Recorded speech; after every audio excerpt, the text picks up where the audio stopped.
Et nous allons voir les provisions pour dépréciation des titres. Titres, ce sont les actions.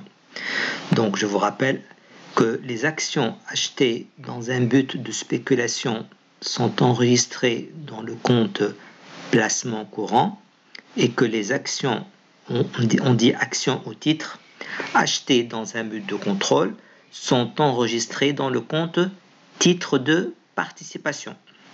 Bien. Comme vous le savez, les actions, donc, ils ont un prix d'achat.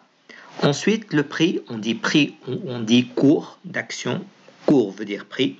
Donc, ce cours, il fluctue, soit vers la hausse, soit vers la baisse. Donc, je vais vous montrer tous les cas de figure possibles. Voilà. Prenons cet exemple. Donc, une action qui a été achetée à 100 dinars. La première année, le prix a baissé de 100 à 70, puis à 60, puis il a augmenté à 85, puis il est passé à 130, 110 et 90. 1 signifie le 31-12 de la première année qui suit la vente. 2, le 31-12 de la deuxième année qui suit la vente, etc., etc. Donc, il y a deux cas possibles. Soit que l'action est vendue, soit que l'action n'est pas vendue. Le raisonnement est totalement différent dans les deux cas. Donc ici, nous avons 6 cas pour les actions non vendues, plus 6 cas pour les actions non vendues. Ça nous fait donc 12 scénarios. Commençons par le premier cas, dans le cas où les actions ne sont pas vendues. Et voyons les 6 exemples. Donc, si l'action n'est pas vendue, il faut faire le raisonnement suivant. Il faut comparer le prix de cette année par rapport au prix de l'année précédente. Donc la première année, si on suppose que l'action n'est pas vendue, qu'est-ce qu'on fait? On compare le cours de cette année par rapport à celui de l'année précédente. On remarque que le cours ou le prix a baissé. Donc il y a une moins-value. Quand le prix baisse, la moins-value, la perte augmente. Mais cette perte n'est pas définitive. Elle est probable. Il s'agit d'une provision. Donc lorsque le prix diminue, la provision augmente. Et lorsque le prix augmente, la provision diminue. Donc dans ce cas, le prix a diminué de 30. Donc la provision augmente de 30. On verra le journal plus tard. Pour l'année 2, on suppose qu'on n'a pas vendu. Donc, qu'est-ce qu'on fait? Je vous rappelle, on compare le prix de cette année par rapport à celui de l'année précédente. Le prix est passé de 70 à 60. Donc, le prix a diminué de 10. Donc, la provision augmente de 10. Pour l'année 3, toujours, on n'a pas vendu. On compare le prix de cette année par rapport à celui de l'année précédente. Donc, le prix a augmenté, donc la perte a diminué. Donc, la provision a diminué de 85 moins 60. Pour l'année 4, on n'a pas vendu, donc on compare le prix de cette année par rapport au prix de l'année précédente. L'année précédente, le prix était de 85. Cette année, il est de 30. Mais cette fois-ci, on va introduire un principe, ce qu'on appelle le principe de prudence, qui énonce la chose suivante. Selon le principe de prudence, les plus-values ne doivent être comptabilisées que lorsqu'elles sont réalisées. C'est-à-dire, les plus-values ne sont comptabilisées quand est-ce qu'elles sont réalisées? Quand il y a une vente. Et comme il n'y a pas de vente, cette plus-value n'est pas définitive, donc il ne faut pas la prendre en considération. Donc tant qu'on n'a pas vendu, on suppose que le prix est passé de 85 à 100. Tous ces mouvements qui sont au-dessus du prix d'achat ne sont pas pris en considération dans le cas où l'action n'est pas vendue, parce que cette plus-value n'est pas définitive. Il ne faut pas la comptabiliser. Donc la courbe devient comme ça, 85, puis elle stagne à 100, puis elle passe à 90. Quand est-ce qu'on fait ça? Lorsque l'action n'est pas vendue. Lorsque l'action n'est pas vendue, tous les mouvements qui sont supérieurs au prix d'achat, donc lorsqu'il y a, d'autres termes, lorsqu'il y a une plus-value, cette plus-value n'est pas prise en considération. Donc on suppose que le prix est passé de 85 à 100. Donc le prix a augmenté, donc la provision a diminué, mais elle a diminué de 100 moins 85. Pour l'année 5, même chose, on est toujours dans le cas où l'action n'est pas vendue. Donc, on ne prend pas en compte les plus-values. Donc, pour nous, le prix est de 100 l'année 5 et l'année 4, il est de 100. Donc, rien n'a changé. Donc, aucune écriture. Pour l'année 6, on n'a pas vendu. Qu'est-ce qu'on fait? On compare le prix de cette année par rapport à celui de l'année précédente. Donc cette année, le prix est de 90. L'année précédente, il était de 100. Donc le prix a diminué de 100 à 90. Donc la provision augmente de 10. Passons maintenant aux écritures. Donc, revenons à l'année 1. On n'a pas vendu. Qu'est-ce qu'on fait? On compare le prix de cette année par rapport au prix de l'année précédente. Le prix a diminué de 30, donc la provision a augmenté de 30. Lorsque la provision augmente, on débite dotation et on crédite provision de combien? De 100 moins 70, à savoir 30. Pour l'année 2, toujours on n'a pas vendu, donc on compare le prix de l'année dernière avec celui de cette année. Le prix a diminué de 10, donc la provision a augmenté de 10. Donc là aussi, on débite dotation et on crédite provision de 70 moins 60, c'est-à-dire 10. Pour l'année 3, toujours on n'a pas vendu, on compare le prix de cette année avec celui de l'année précédente.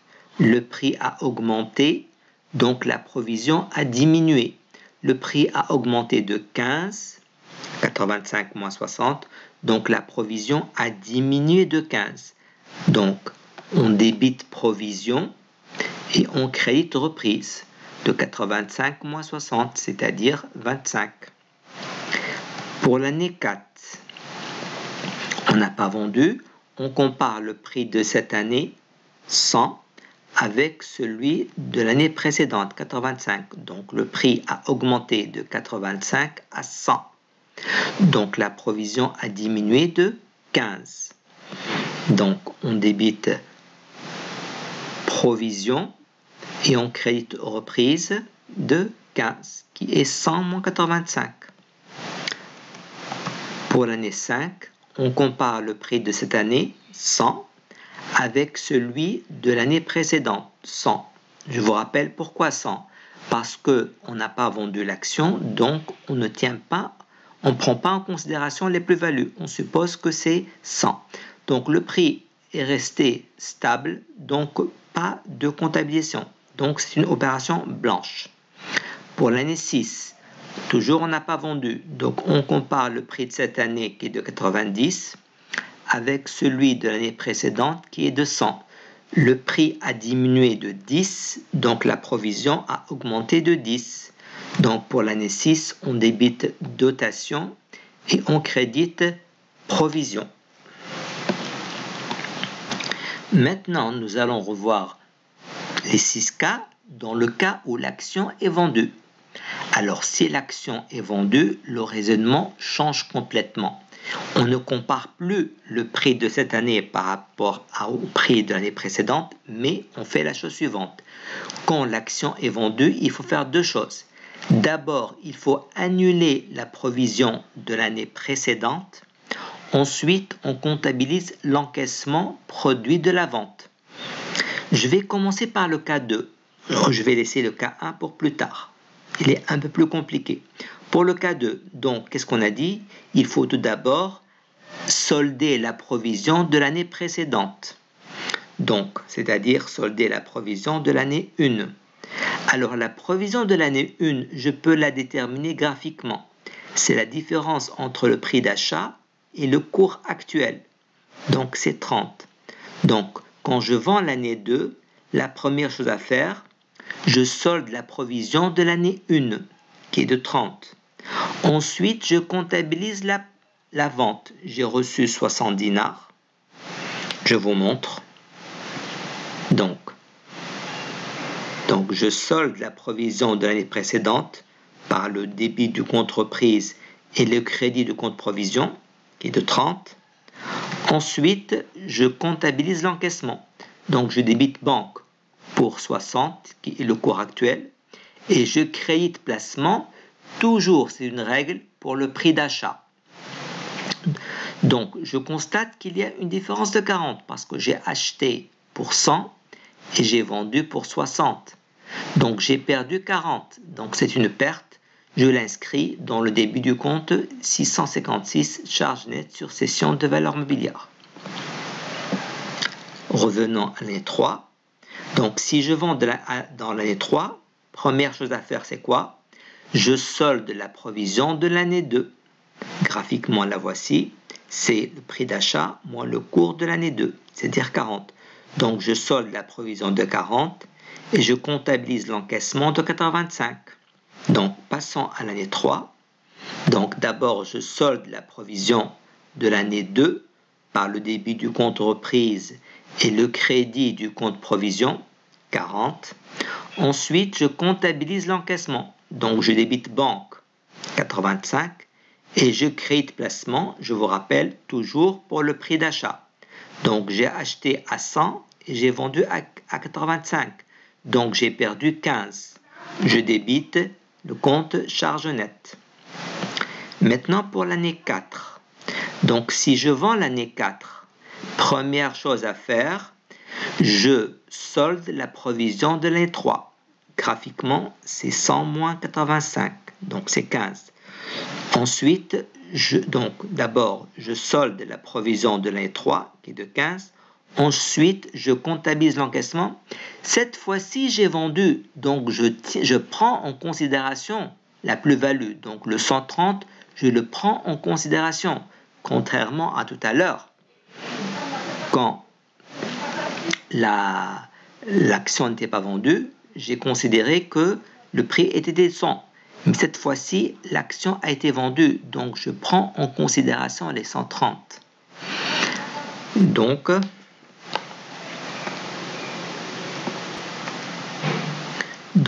pour l'année 4, donc j'ai vendu, donc je solde la provision de l'année 3, qui est de 15.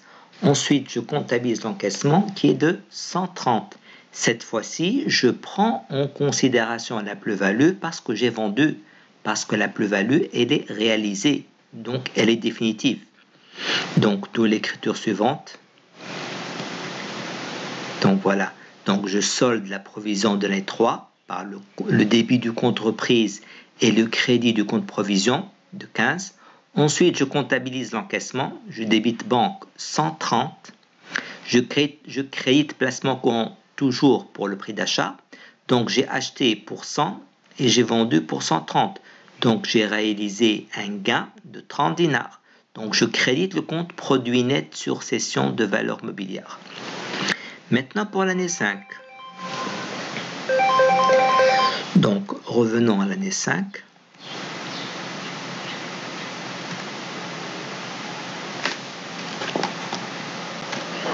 Donc, si on vend l'action l'année 5, première chose à faire, il faut solder la provision de l'année 4. Or, dans l'année 4, il n'y a pas de provision puisqu'il y a une plus-value, donc il n'y a rien à solder. On passe directement à l'encaissement. Donc, on débite banque pour 110, qui est le prix de vente. Donc, pour l'année 5.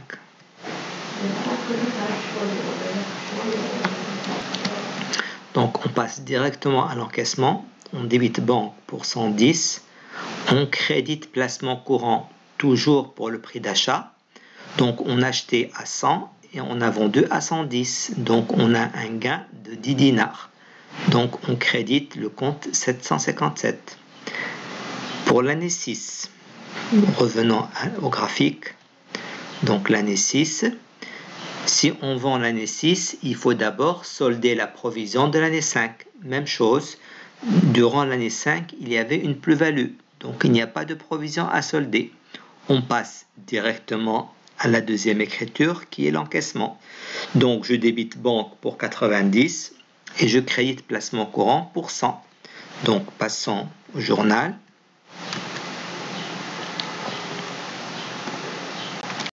Donc on débite banque pour le prix de vente qui est 90. On crédite placement courant pour le prix d'achat qui est 100.